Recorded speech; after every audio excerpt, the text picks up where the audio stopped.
Assalamualaikum warahmatullahi wabarakatuh. Nama saya Nabila Agustiana. Saya dari kelas 12 akuntansi 1. Saya akan mempresentasikan tentang pembelajaran daring dan pengenalan mata pelajaran yang ditempuh kelas 12. Dimulai dari pengertian daring. Pengertian daring ialah pembelajaran yang dilakukan secara online. Pembelajaran daring merupakan pembelajaran yang dilakukan tanpa melakukan tatap muka, tapi melalui platform yang telah tersedia. Selanjutnya ada kelebihan metode pembelajaran daring. Yang pertama, mengurangi pengeluaran. 2. Bisa dilakukan dimanapun dan kapanpun. 3. Mudah dalam menyampaikan pertanyaan, pendapat, dan lain-lain selama pembelajaran. Selanjutnya ada kekurangan dari metode pembelajaran daring. Yang pertama, membutuhkan jaringan internet yang stabil, ketidaktergantungan tempat dan waktu, dan yang terakhir, kekurangan dalam masing-masing aplikasi belajar. Selanjutnya, dampak positif dan negatif dari metode pembelajaran daring.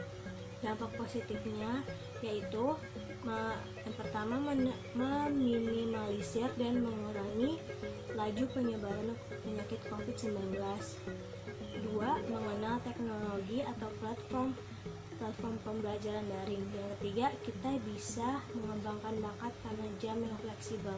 Yang keempat, lebih sering berkumpul dengan keluarga atau quality time. Selanjutnya ada dampak negatif dari metode pembelajaran daring, yaitu penggunaan kuota yang boros, timbulnya rasa bosan karena hanya melakukan aktivitas belajar, kurang fokus, banyak siswa yang mengalami kecemasan berlebihan atau stres. Fisik terasa jadi lebih lelah, gampang capek gitu. Terus kurangnya pemahaman materi yang disampaikan oleh guru. Selanjutnya ada penjelasan tentang pelaksanaan sertifikasi kompetensi di SMK. Pengertian sertifikasi kompetensi ialah proses pemberian sertifikat kompetensi yang dilakukan secara sistematis dan objektif melalui uji kompetensi kerja yang mengacu kepada standar kompetensi kerja nasional Indonesia, standar internasional, dan atau standar khusus. Acuan sertifikasi kompetensi yaitu standar kompetensi kerja nasional Indonesia atau SKKNI, ada standar kompetensi internasional, standar kompetensi khusus, dan standar kompetensi lulusan SMK. Selanjutnya, model pelaksanaan sertifikasi kompetensi di SMK saat ini. Yang pertama, mengacu pada kompetensi inti, kompetensi dasar, dan skema sertifikasi yang berlaku di SMK.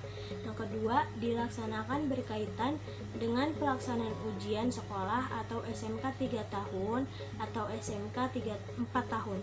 Yang ketiga, menggunakan pola pelaksanaan sertifikasi kompetensi mandiri bekerjasama dengan DU atau DI dan pola LSP atau BNSP.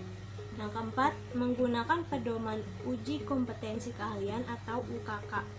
Yang kelima, dilaksanakan pada setiap akhir tahun pelajaran kelas 12. Selanjutnya, tahapan penyelenggaraan sertifikasi kompetensi. Kepala SMK sesuai kewenangannya yaitu membentuk panitia teknis uji kompetensi atau PTUK, berisi fungsi-fungsi sebagai berikut. Yang pertama, pengarahan, yang kedua pelaksanaan, dan yang ketiga pendukung pelaksanaan. Dan yang terakhir, klaster yang diujikan pada saat uji sertifikasi kompetensi atau USK bidang keahlian akuntansi dan keuangan lembaga atau AKL, yaitu penyusunan laporan keuangan berbasis SK, SAK,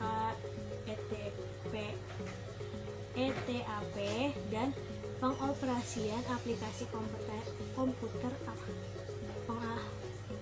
pengoperasian aplikasi komputer akuntansi. Sekian video presentasi dari saya. Wassalamualaikum warahmatullahi wabarakatuh.